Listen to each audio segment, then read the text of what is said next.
Hey everybody, welcome to the live stream.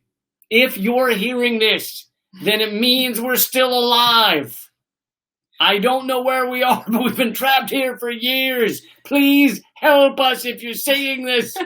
No, we're in a form of quarantine, as are many of you. I am going to keep doing the redacted shows 1 week on, 1 week off, it appears, so you'll still be getting some of those. But yeah, we're not getting out much. Had to cancel a bunch of tours. And so we thought it'd be fun to check in with you. Have a little face-to-face. This is Eleanor Goldfield, who co-hosts Common Censored, the largely rated as the best podcast in the world.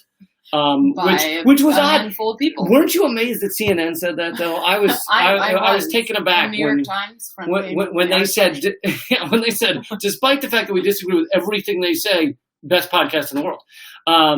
Yeah, we're going to answer some of your questions. That'll be probably the biggest difference between this and the podcast. We're going to be more casual, hang out a little, and we'll answer your questions. So please give us questions. And also, don't feed the trolls. If there are trolls, there will be trolls. There's always people that are like, hey, Lee, your facial hair looks like I fucked your mother or whatever. And I would say, I was going to say, actually, they're more clever than that. They're not. They're actually less clever than that. And just ignore them. But I was also thinking that because we were telling people we're going to do this, and a lot of people said, hi from Guatemala, hi from Malta. Feel free to leave a comment with where you're viewing from. And also, I think an interesting extra component would be, how is your country, or do you feel your country is dealing with the coronavirus? Or maybe you're not seeing as much of it there. Or your state, or your state in the United States. How are people dealing with it?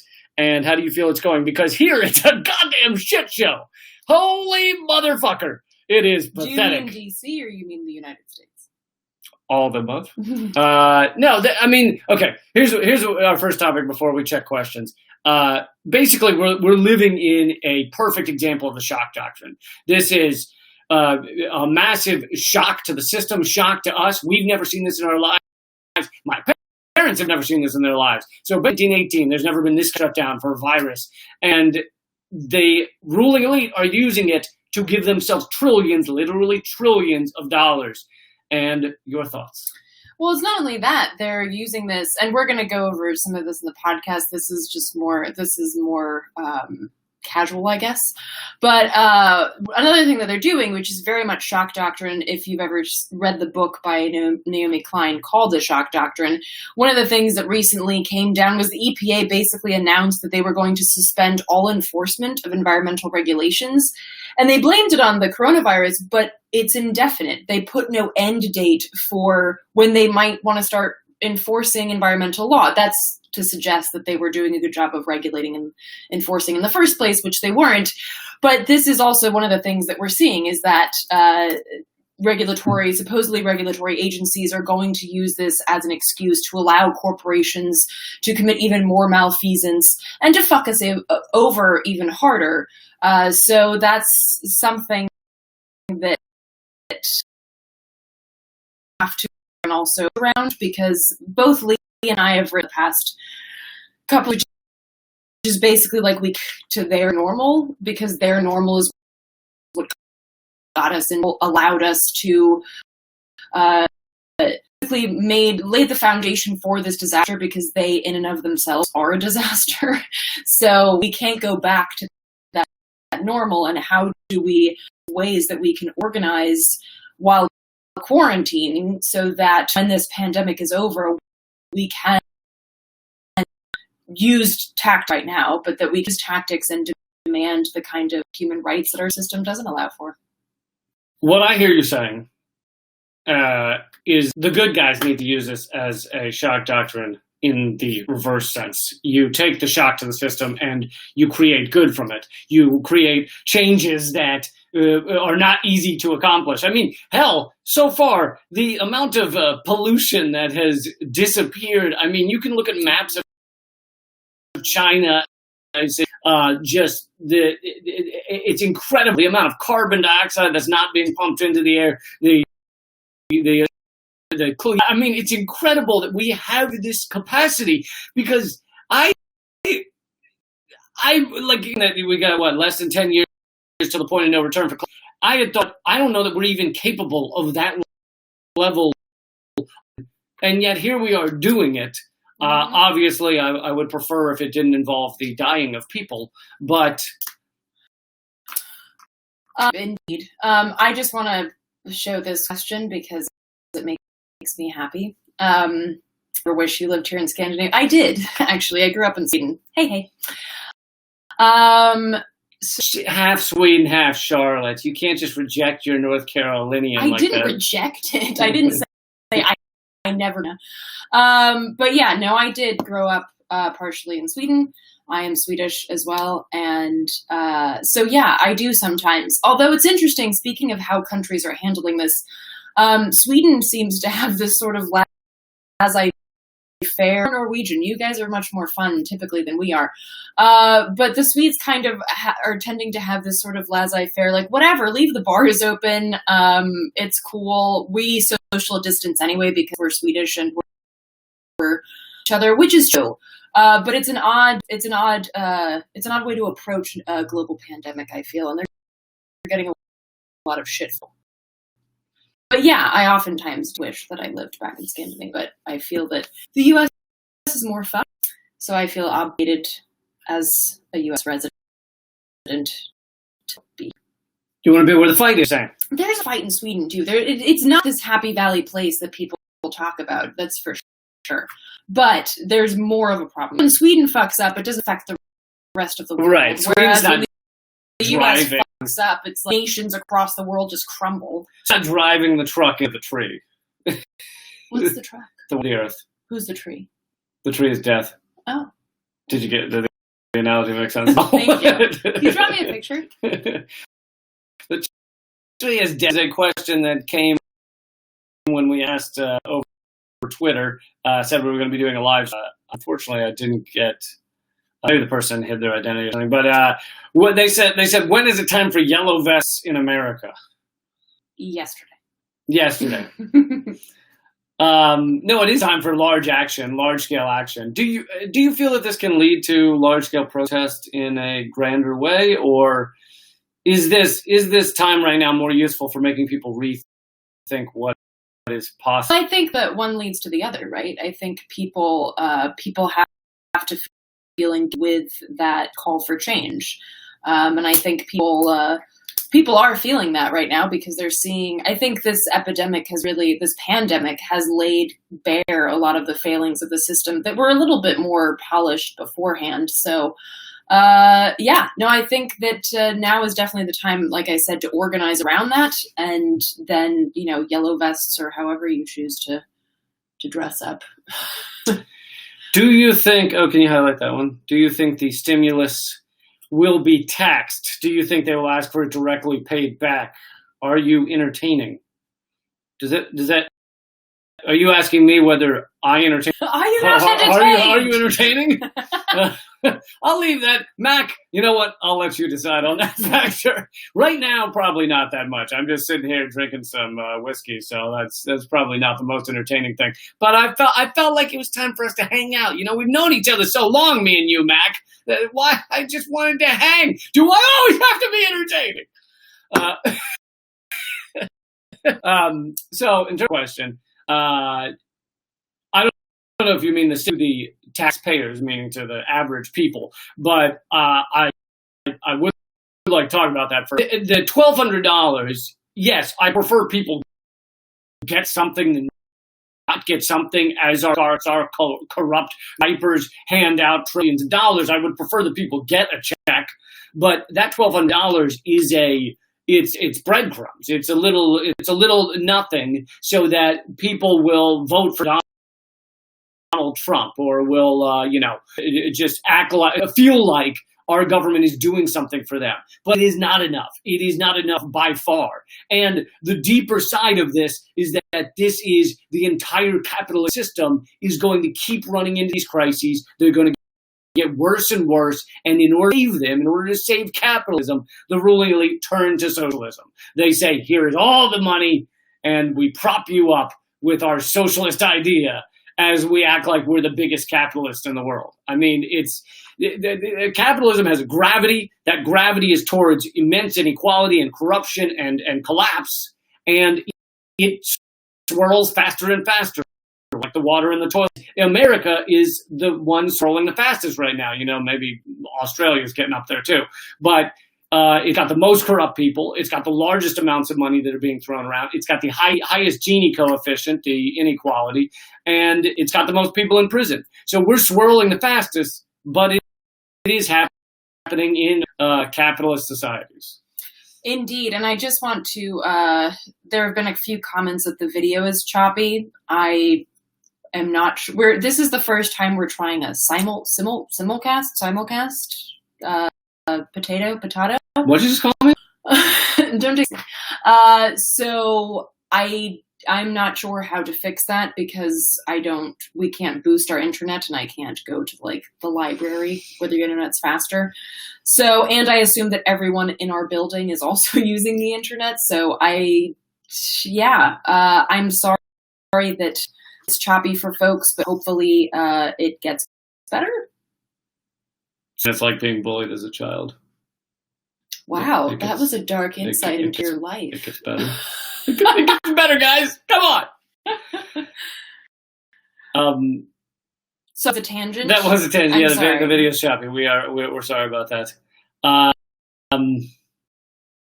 The rest of this question was, are you entertaining any conspiracies? And interesting. Oh, why couldn't I see it? I don't know. But I also think that I guess it depends on what's a conspiracy theory, because some people say it's a conspiracy theory that oligarchs run our country. Well, here's the thing. Can I want you to keep going in a second. But the idea of conspiracy theory, it's only called a conspiracy theory when it's pushed to the outer limits and it's not allowed on the mainstream media. But it is, by definition, a conspiracy. The ruling elite, our Congress, whatever you want to call them, let's use the nice terminology, our Congress and our president and the By the way, what's the opposite of Congress? Progress. Indeed. And our corporate elite, they got together. They had the phone calls and they said, there's a shock to the system. Our stocks are tanking. Give $2 trillion. The vast majority of businesses and biz elites, and they conspired to do that. That's not a theory. That's just a conspiring fact. Like, that's not some sort. So it's only, that term is only used to malign and, push down anything that's not really media. And didn't the phrase conspiracy theory stem from the fact that the corporate media was trying to come up with a way to lambast anybody who had ideas about JFK being murdered? I think the term conspiracy theory was used a lot more after Kennedy was killed in order to, malign those who thought that perhaps someone else was involved in the Kennedy assassination. Should we get into that right now? I don't know. I don't know that's where this video was going. By the way, it was CIA. But so I guess it depends on what the conspiracy theory is. If the conspiracy theory is something like I don't know. That lizard people rule the world. Yeah, no, that's true. No. Oh, okay. I mean, here's the thing: is if they are lizard people, Trump is about the worst, hidden. Could you not cover up the skin a little bit more? If you were lizards, would you really put an orange guy out there to be like, no, we're humans? Well, and also it just speaks to the fact that you don't want, you want there to be a reason for things to be so fucked up, and you don't want it to be the fault of humans, because you want to think that humans are cool enough to not be so horrific, but we really are. A lot of us just are that sociopathic and awful. So I think, unfortunately it's not lizard people, it's just humans being assholes. What are the questions we got? This one came from Lucy Dyer on Twitter. She said, do you think this forced isolation will change people's minds? And I think she means about the world. And when this is all over, let's hope it's soon, will folks go back to the way they were? Will everything go back to the way they were? Or will there be more protests and anger at the system? Hi, Lucy. I think sure that Sorry, I was reading something. Will the isolation change people's minds, or will we all go back to how we were? Well, I think that's kind of what we were mentioning before, and I think that's kind of what you and I have mentioned in our articles, that I think this pandemic has laid bare the pitfalls of our system and how it's structured to fail in these situations, and how it's built for profit, not people. So I think a lot of people are getting that made very clear for them, that might have been more polished before. And so I think a lot of people, what I'm seeing also in terms of like mutual aid networks, is that people are really understanding that we are all we have, and therefore we are also all we need. And the power of that is really immense if we take control of it for things like protests and actions, and in particular direct action, because I'm not a petitioning kind of person.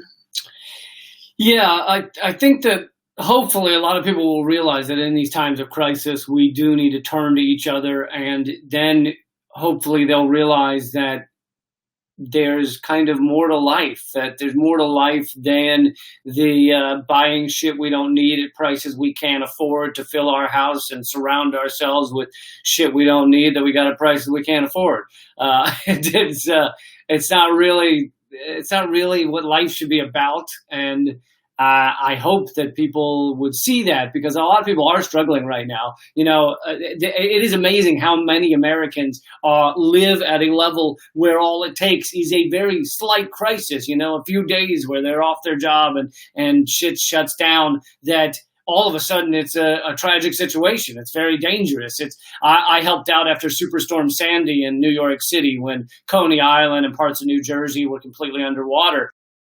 And being next to one of the most vibrant, richest cities in the world, Coney Island, a half-hour train ride, there were people in the projects where all the power's out and everything for weeks, and the elderly people and infirm people lived in these 14 floors up, and they can't go down 14 floors of stairs, so they're trapped in their apartments. And we were bringing around food to help them, because in the most technologically advanced one of them, people can't get fucking food through a storm.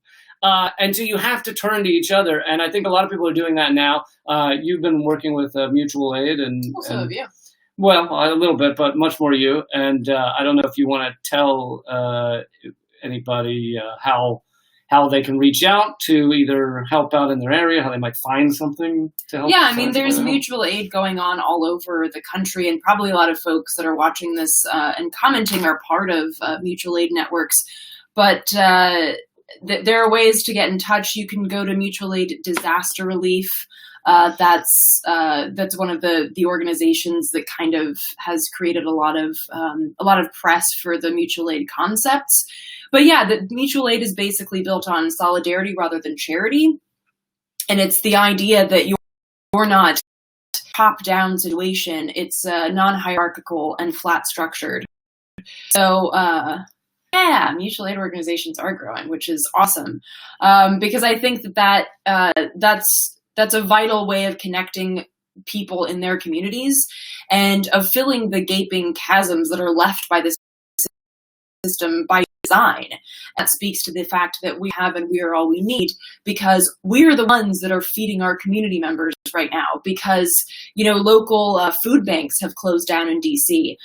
People aren't able to get food stamps and things like that, so they're basically sitting in their homes. They're not able to go out because they're disabled or they're high risks. They're afraid to, and these are the times when your only options are call the police, which or try to reach out to some mutual aid network, and that's why these are so incredibly important.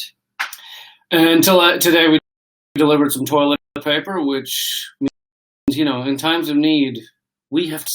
It comes down to us. What do you think? Is Joe Biden the sexual predator done for? Oh, so Tara Reade, for those who don't know, thanks, Mark, for the question. Tara Reade is the woman who is accusing Joe Biden of sexually, basically attacking her. back in 1993. And I don't know, I didn't even hear about this till the other day. My friend Katie Halper had her on her podcast.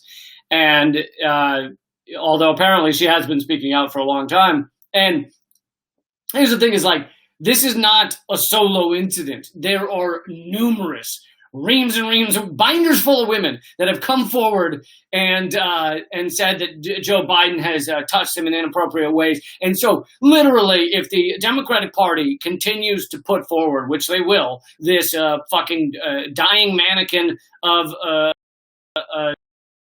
candidate that is a sexual predator in a similar way. Donald Trump has been accused of worse, I think, because he has been accused of rape on multiple occasions, and he said in that video that he grabs women by the pussy.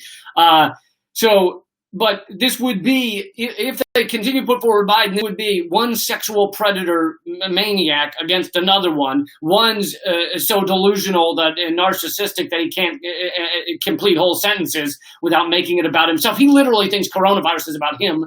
And then the other one is fucking senile and has a terrible record. Has a record as terrible as Trump has, except Trump's only had a few years to accomplish, whereas Biden's been doing racist, decades. And so I know a lot of people, there are a lot of Bernie Sanders supporters still out there who are, wondering what's happening, the way this system is set up. And, Eleanor and I have been screaming it from the hills for years now. It's nearly impossible for even a mild progressive to get the Democratic nomination. And they said in court that they can rig these primaries, and they've done it yet again. And I know one of the questions, I don't know whether I had it here that someone had asked earlier, is, why isn't Bernie Sanders yelling out about these things? Why isn't he talking? Why isn't he saying that, fuck this, we'll take our party elsewhere? And he never has. That has not been his thing, to call out the Democratic Party for the rigging that goes on. And I don't know if it's because he wants to be loved by the Democratic establishment or what it is, but for those of you still hope that Bernie Sanders, and I said this in 2016 before the convention as well, for those of you holding out hope that Bernie Sanders is going to go, follow me! Sorry, in the screen. Follow me to freedom! No, he's not. He'll ultimately endorse Joe Biden if that's what happens. Well, and that's why one of the things that I've been working on with folks at Burn the DNC, which a group that we put together a while back when neither the pandemic nor the extreme rigging had begun, was the idea that whatever Bernie decides is not the point. Bernie, and it doesn't really matter actually, even if you love Bernie, because I don't personally love Bernie on everything. The point is that Bernie represents the establishment's fear, which is the power of the people, because Bernie represents a lot of things that the people demand, want, and deserve. So that is the point behind this concept that speaks to the idea that never Biden and never anybody that is pedestaled by the Democratic Party or the two-party system, period. Because I saw somebody's comment, they're basically two sides of the same coin. So it's really important that we make it very clear that it is never Biden and it is never anybody that is pedestaled by these two corporate parties. And we demand better, and we're going to build that better. And this is actually a great time to do that. Yeah, I mean, it really does feel like, I'm, as you say, hope without optimism. I am not so optimistic about it, but I was like, now is the time for large-scale change. We have what's happening. We have never seen in the past many decades consumerism, at least public consumerism, restaurants, bars, shopping, all shut down. It is incredible change. This is a moment that is unprecedented. I mean, it really could be the beginning of some incredible change where people really change what this life is about, what this planet's about. I mean, it shows that our economy is an empty shell. When people stop based on consumption, based on eating things and shitting out the other end should not be your economy. Your economy, economics, which is supposed to be, which initially was like how to have people have the best lives possible, do things efficiently.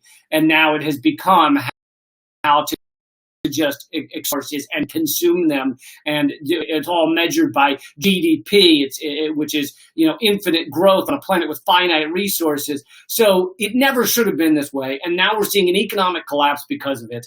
And now is the time to change. And that doesn't mean I have all the answers. So people don't ask me what all the answers are, but I think now is truly an incredible time if it's used the right way and if people wake up in the right way. But I don't know if they will. I mean, the mainstream media will do everything they can to make sure that after this, we go back to exactly how we were, burning the same amount of fuel, same pipelines, same consumption, same death spiral. They'll go back.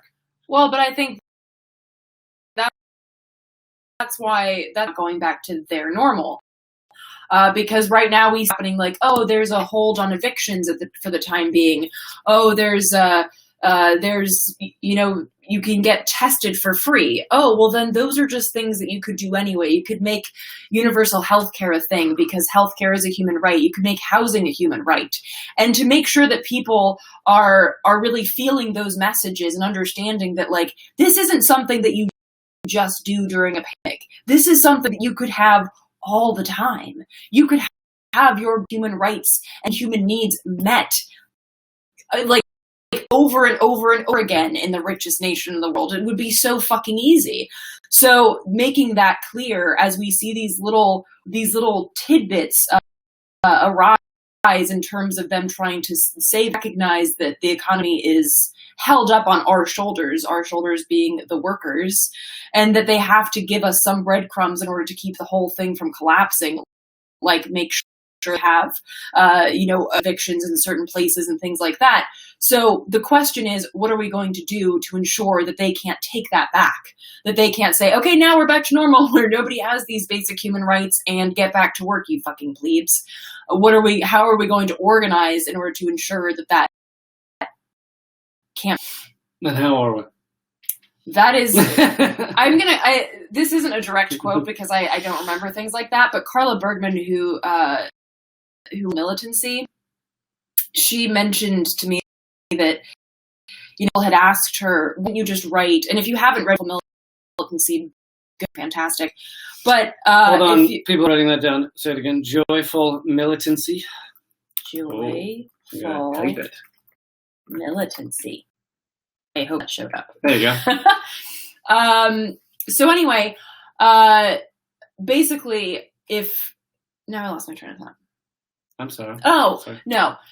So basically that this is something that there's no like blueprint that works for everybody because everybody's community is different. And this is even something that the Black Panthers talked about when they founded the Black Panthers, Huey P. Newton, this idea that they had gotten a lot of influence and inspiration from other revolutionaries, but create something that their place in their time. And we have to do the same thing. We have to create something that works in our place in time, different depending on where you are. What works in Rojava in northern Syria is not going to work in Seattle. It's like different cultures, different needs, different people. And so we have to, but the most important thing is self-determination and autonomy and the understanding that we have the right to basic human rights and understanding that the enemy here are those that try to take them away and the architects of our oppression, which are the two-party system in Wall Street and yeah, I did find it hilarious that they were like, oh my God, there's a crisis, there's this pandemic. Okay, we need to give people paid sick leave. We need to give people a higher, wages and make it so that they can't be evicted in a crisis. And they need to be able to afford during this crisis. This should be all of the times. It is insane that it took like a pandemic for them to be like, oh, here are some human rights. Yes, you can have those now. For the moment. We'll take them away the moment this ends. Because here's the thing. Most people being evicted, it's rare, very rare that someone's being evicted and they're they're not personal crisis. So why is it okay? So let's say their mother died and they had to pay for the funeral, and now they don't have the money for rent, and they're getting kicked out of their apartment for that, and they have 2 kids that they can't take care of because they're working 2 jobs. Is that not also a crisis? Should that person be? That's fine if that person's evicted, but it's not okay if the person's evicted because it's pandemic time? How about both are crises? And all of them should not, like, it's just insane that suddenly these fucking clowns were like, hey, now we need to care. Now people should get health care. They really should be able to afford health care, right? Just for the moment. Agreed. What do we got here? One other question. What will it take for a third party to ever gain momentum and be a legitimate threat to the 2-party system? Will it ever happen? So I was actually having this conversation today with some folks from Movement. That is by Tyler James. From Movement for a People's Party, and the way that I see it is that Jufro. The way that I see you get rid of that live stream, you catch a glimpse of yourself, and you're like, whoa. We are in DC. We're in a swamp. So I know there's never going to be a shampoo called DC. But anyway, so and I was having this conversation, and I said that the idea of creating a new party in a corrupt system, I think, is a non-starter. You first have to create the change that allows for a party like that to flourish. And the way that you do that is that you have to rattle some thrones, to put it kind of poetically. You have to create the change that allows a third party, because right now, independent parties or third parties or what have you don't have a place in our system. The hurdles that are in place to stop any kind of third party or independent party are massive. And the amount of time you're going to spend banging your head against the wall in order to make that happen is just not worth it. So first, you have to go about creating the change in the system and toppling basically the structures that keep those kind of independent parties out. And of course, that sounds fucking impossible, but as Ursula K. Le Guin said, that the divine right of kings seemed insurmountable at one point. Well, yeah. Two notes on what you said. One is that, as I think you're actually right, it always seems insurmountable. I mean, feudalism was completely entrenched when it was at its peak, and slavery was completely entrenched when it was at its peak, and they all seemed insurmountable. And then things start nibbling at the edges, and then there's a crisis, and then there's another crisis, and then people start thinking maybe there's a better way, maybe this isn't fucking working for us, and then you slowly see it crumble and things change. And I talked about that on the last Redacted tonight, that during these times of instability and collapse is when things open up to new ideas, and it can really change the world during that period. So I think you're right that a lot of things have seemed insurmountable. And then the other note I wanted to make is I think Nick Brandon talks about this with Movement for a People's Party, is that every time that a third party has been successful in the United States, it's usually a hugely powerful personality that has created a movement and then takes it to create a new party, which is why he was trying to get Bernie Sanders. He used to work with Bernie Sanders. He was trying to get Bernie Sanders to take the energy and create a new party. And Bernie was not into that. And so, but in the past in the United States, it has taken someone who has a lot of name recognition and a powerful movement who then leaves the 2-party system. Yeah, which is why it's so important to not follow someone like Bernie wherever he may walk, because he might walk right behind Biden, and then in which case you have to be like, you know what? I know exactly where this fucking road goes, and I'm going to exit. So, yeah, that is important. This is a comment about a general strike, and there's been a lot of good call, Barry. There's been a lot of calls for general strikes. There's been actually there's been strikes kind of popping up all over the place. There's an auto workers strike. There was an Amazon warehouse workers strike. They're talking about rent strikes starting on April 1st. So yeah, say what we. I can't remember what was it. PM Press said about about rent strikes? Oh, yeah. Little note on rent strikes. For those of you considering a rent strike, one person not paying rent is not a rent strike. that doesn't count as a rent strike. You can't just decide you personally are not paying rent and say this is a rent strike. And that is super dangerous. Not that a rent strike, when you have your entire building with you, is not dangerous, but again, safety in numbers. So don't just not pay your rent and call it a rent strike. And there are, and I'll share this on the podcast as well. The podcast.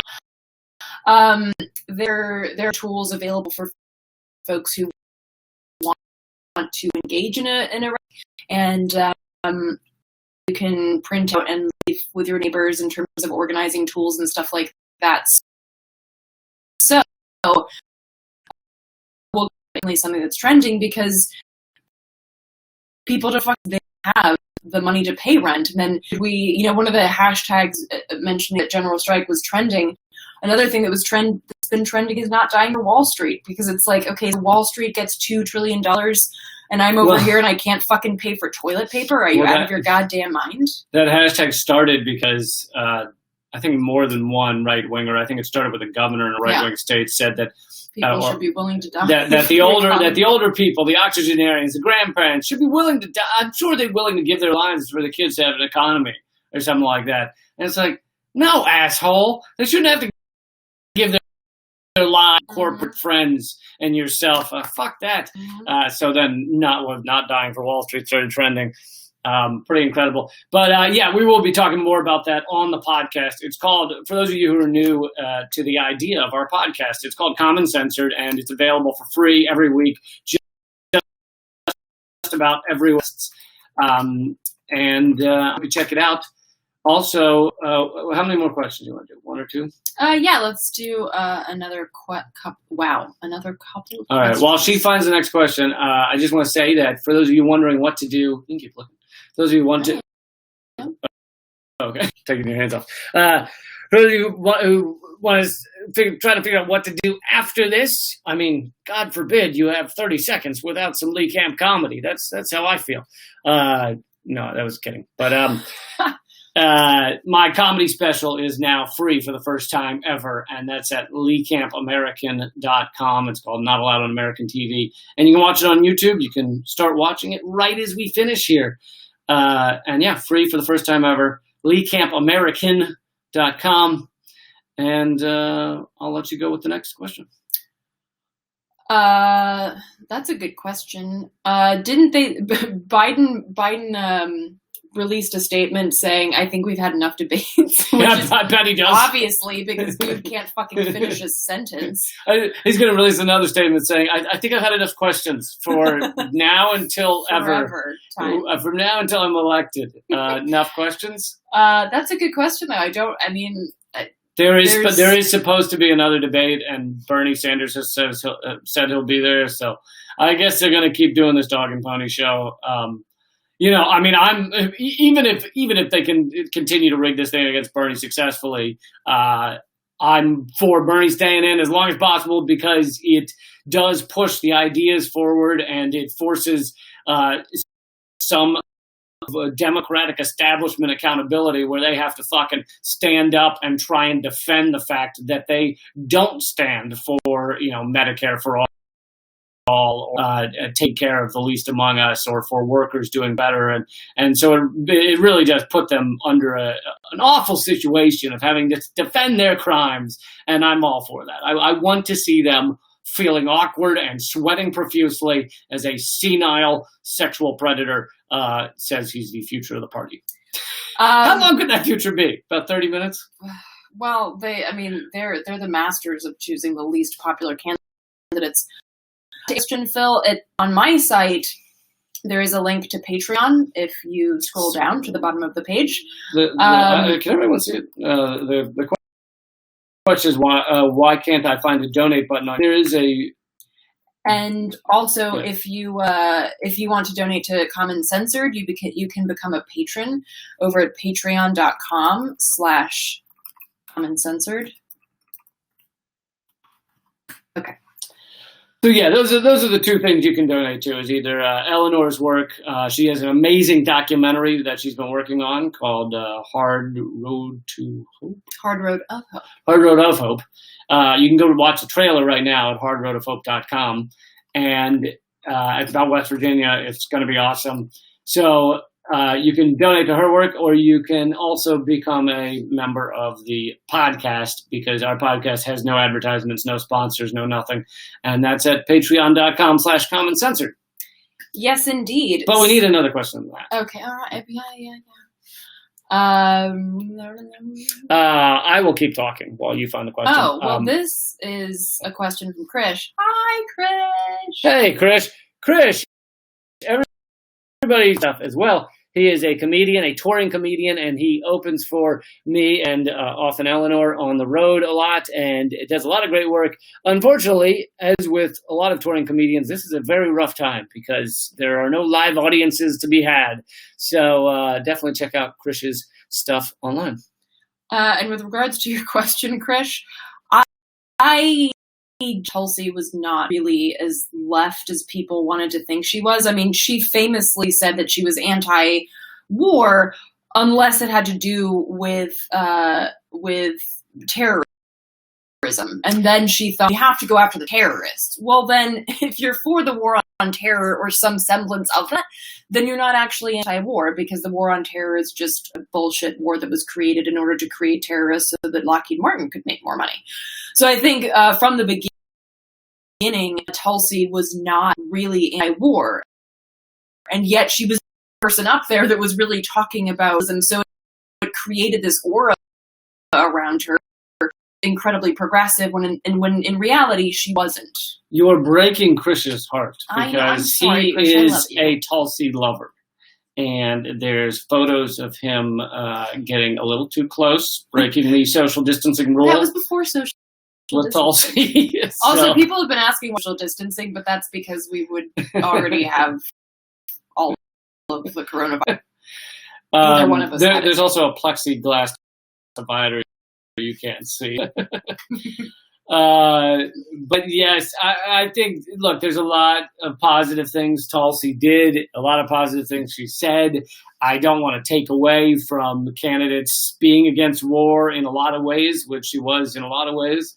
She was one of the few that would say the term military-industrial complex. And I think she honestly, Bernie Sanders started saying it more, I think, because he did feel the pressure coming from her campaign to be more of an anti-war candidate. So Bernie Sanders started saying it more as well. I think that's incredibly important and incredibly powerful. And her being on the debate stage was a significant thing.